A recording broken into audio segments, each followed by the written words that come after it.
后来过来这件是这个桃园大溪有远景炸民众的车引发着争议。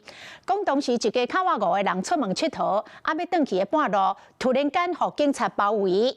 警察甲因砸车的时阵，手是拿枪甲拿棍啊！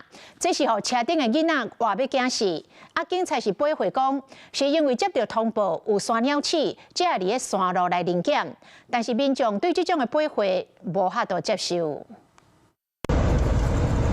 一台车驶伫咧山路头前，黑色轿车向向停落来，对面阁一台警察车下过双黄线对咧停落来，后一秒车内人拢落车，甲驾驶规口罩拢包围起来。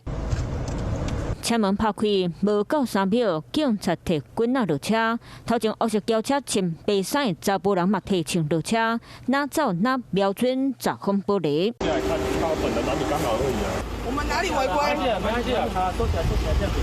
不是啊，因为山上有3老鼠有那。早日尾暗仔，这件警察砸人车的案件就发生伫咧桃园大溪，民众控诉规家伙仔外人出去耍，回来时常常拄到警察来甲因调查。敢若因为讲是接到有人检举讲有山鸟鼠。是啊，阿叔你们真的是太过分了，我刚才吓到。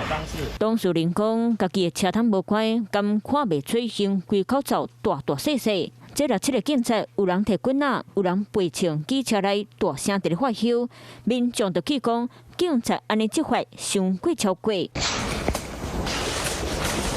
东势路段附近东眼山国家森林游乐区，园区内底有看茫茫的柳杉拿树海，山鸟鼠会走到山顶偷采树花，驾驶一家伙仔着着急，单纯出去耍，车顶嘛无载树花，到底是安怎会去砸来检查？嘛讲要调查会使，应该爱设定查点。般依据过往经验法则，采取优势警力拦查一部自小客车。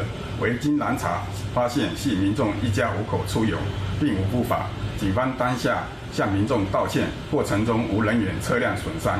警察讲，针对争取减压无济，已经敲电话甲民众会识咧，嘛讲会去引导佮会识咧一摆，未来会搁再检讨相关流程，袂搁再互不国民众提心吊胆。